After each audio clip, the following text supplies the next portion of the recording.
চালক যদি পলায় যেত তাহলে আজকে লাফিয়ে আসতাম না আমরা। বাসটি যখন নদীতে পড়ে যায় তখন অনেকে বলাবলি করছিল। বাসের ড্রাইভার ছিল না, বাসটি হেল্পার চালাচ্ছিল। ড্রাইভার পান খেতে নেমে গিয়েছিলেন, কিন্তু সত্যটা একেবারেই ভিন্ন। সত্যটা হল বাসটি আরমান খান নিজেই চালাচ্ছিলেন। তার কাছে বৈধ পেশাদার ড্রাইভিং লাইসেন্স ছিল।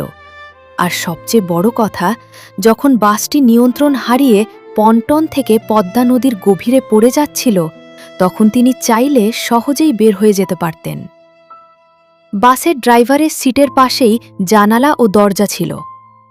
একটা মুহূর্তের সিদ্ধান্তে তিনি নিজেকে বাঁচাতে পারতেন, কিন্তু তিনি তা করেননি। যাত্রীদের ফেলে রেখে একা বেরিয়ে যাননি, বরং নিজের সর্বশক্তি দিয়ে স্টিয়ারিং ধরে বাসটাকে নিয়ন্ত্রণ করার চেষ্টা করছিলেন। শেষ পর্যন্ত পারেননি।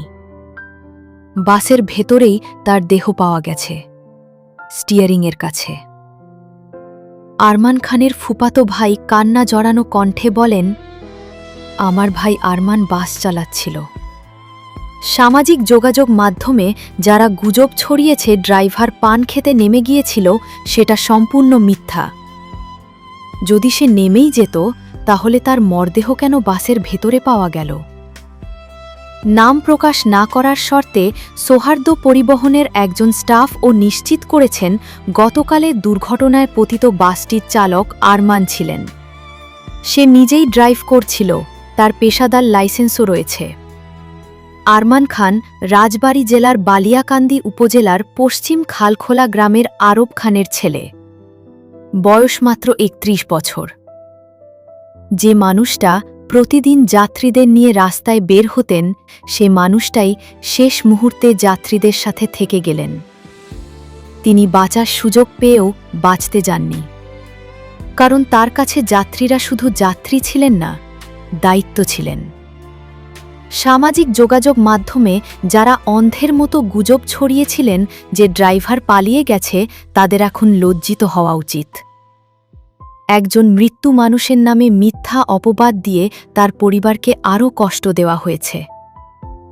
আরমান খানের মতো বাসের ভেতর পাওয়া গেছে। এটাই তো সবচেয়ে বড় প্রমাণ যে তিনি শেষ পর্যন্ত ডিউটিতে ছিলেন। এদিকে বাস নিউজকে বলেন, গতকালের ডিউটিটি আমি দেখেছি।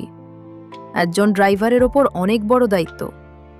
৪০ থেকে ৫০ জন যাত্রীর জীবন ড্রাইভারের হাতে থাকে। এখানে অন্য কারো দোষ নেই।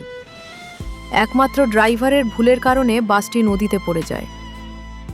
এই চালক বলেন, হাওয়া না থাকায় হয়তো ড্রাইভার ব্রেকটা চাপতে পারেনি, কিন্তু হাওয়া আছে কিনা তা মিটারে দেখে গাড়ি চালাতে হয়।